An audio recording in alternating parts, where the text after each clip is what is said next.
হাম পরিস্থিতির খবর। হাম ও উপসর্গ নিয়ে আরও ৮ জনের মৃত্যু হয়েছে। গত ২৪ ঘন্টায় নতুন করে আক্রান্ত হয়ে হাসপাতালে ভর্তি হয়েছেন ১,১৮৫ জন। স্বাস্থ্য অধিদপ্তর জানায়, গত ১৫ই মার্চ থেকে এ পর্যন্ত সারা দেশে হাম ও উপসর্গে মোট ৬২৮ জনের মৃত্যু হয়েছে। গত আড়াই মাসে মোট ৮০,১০৪ জনের মধ্যে হামের উপসর্গ পাওয়া গেছে। সেই সঙ্গে এই সময়ে মোট ৯,৭৭৯ জনের হাম শনাক্ত হয়েছে। স্বাস্থ্য অধিদপ্তরের বিজ্ঞপ্তিতে বলা হয়, দেশে এ পর্যন্ত হাম ও উপসর্গে মোট ৬৫,২৩৭ জন হাসপাতালে ভর্তি হয়েছেন। তাদের মধ্যে সুস্থ হয়ে বাসায় ফিরেছেন ৬১,২৭৮ জন। আমি ভরসা রাখি হিরো স্মার্ট ওয়াটার পিউরিফায়ারে। দর্শক, আমরা আরো আপডেট জানবো। ফেনী থেকে যোগ দিয়েছেন আমাদের সঙ্গে দিলদার হোসেন স্বপন। আমরা চলে যাচ্ছি দিলদারের কাছে। দিলদার, জানাবেন হাম পরিস্থিতির এখনকার কি অবস্থা? জি, ফেনীতে হাম রোগী, সন্দেহভাজন রোগী কিছুটা বৃদ্ধি পেয়েছে।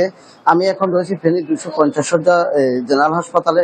এখানে গত 24 ঘন্টায় যে তথ্য পেয়েছি, 13 জন সন্দেহজনক হাম রোগী ভর্তি হয়েছেন।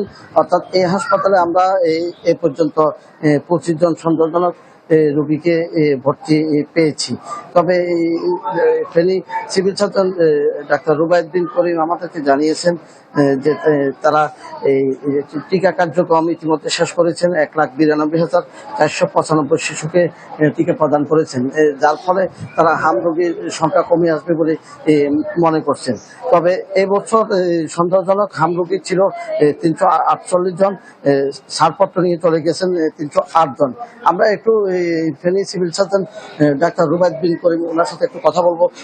সর্বশেষ অবস্থাটা কি হামের? ধন্যবাদ আপনাকে। সর্বশেষ যে অবস্থাটা, আমরা ভ্যাকসিনেশন ক্যাম্পেইন করলাম এবং ভ্যাকসিনেশন কমপ্লিট করার পরে এবং আগে থেকে যেটা ছিল যে আমরা যে কোনো সন্দেহভাজন রেশ সহ যে কোনো বাচ্চা যদি থাকে তাহলেই তাদেরকে আমরা সন্দেহভাজনের আওতায় নিয়ে এসে আমরা পরীক্ষার আওতায় নিয়ে আসি। এই জন্য হয়তো সংখ্যাটা একটু বেশি মনে হতে পারে, কিন্তু একটা কথা আপনাদেরকে আমি জানাতে চাই, ফেনীতে কিন্তু এখন পর্যন্ত কোনো কনফার্ম হাম এখন পর্যন্ত পাওয়া যায়নি। আমাদের এখন পর্যন্ত ৩৪৮ জনকে আমরা বিভিন্ন হাসপাতাল, সদর হাসপাতাল সহ বিভিন্ন উপজেলা হাসপাতালগুলোতে ৩৪৮ জন কে আমরা ভর্তি করিয়েছি এবং এর মধ্যে ৩০৮ জন কিন্তু ইতিমধ্যেই চিকিৎসা নিয়ে বাড়িতে চলে গেছেন। এই মুহূর্তে আমার সদর হাসপাতাল সহ অন্যান্য উপজেলা স্বাস্থ্য কমপ্লেক্সগুলোতে ৩০ জন সন্দেহভাজন হাম রোগী আমার ভর্তি আছেন। আমরা যতটুকু জেনেছি, ফেনীতে মোটামুটি চিকিৎসা সেবা পাচ্ছেন বলে রোগীর স্বজনরা আমাদেরকে জানিয়েছেন। এই ছিল আমার সর্বশেষ। জি, ধন্যবাদ আপনাকে। দর্শক, আমরা এবার যেতে চাই বরগুনা, যেখানে রয়েছেন আবু জাফর সালেহ। সালেহ, আপনার পিছনে দেখতে পাচ্ছি অনেক রোগী, লম্বা লাইন। সেখানকার এখন সার্বিক পরিস্থিতি কি জানাবেন? শাকিল, আমি আসলে এই মুহূর্তে আছি বরগুনা 250 শয্যা জেনারেল হাসপাতালের বহির্বিভাগ। এটি হচ্ছে বহির্বিভাগ। আপনি দেখছেন যে বহির্বিভাগের যে চিত্র, এখানে কিন্তু আসলে যারা অভিভাবক মায়েরা, তারা কিন্তু তাদের শিশু সন্তান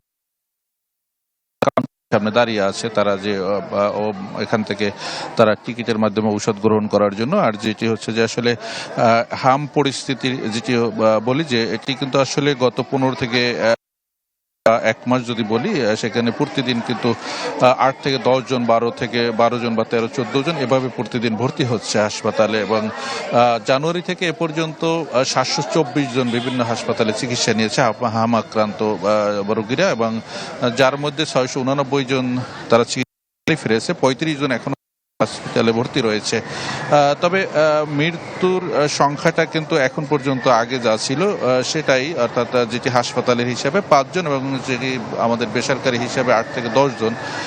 তো এই অবস্থায় আসলে চলছে। তো পাশাপাশি আসলে হাম আক্রান্তের পাশাপাশি যে ডায়রিয়া আক্রান্ত সহ শিশুদের অন্যান্য রোগীর সংখ্যাটা কিন্তু খুবই বেশি, এবং ডায়রিয়া আক্রান্তের সংখ্যা বেশি, যার কারণে আপনি দেখছেন যে আসলে সকাল থেকেই কিন্তু অভিভাবকরা শিশুদেরকে নিয়ে লাইনে দাঁড়িয়ে তারা চিকিৎসা নিতে গিয়ে লাইন এবং ঔষধ নিতে গিয়ে লাইন, অর্থাৎ একটি আসলে অভিভাবকদের ভিতরে একটি আতঙ্ক রয়েছে। তবে চিকিৎসকরা যে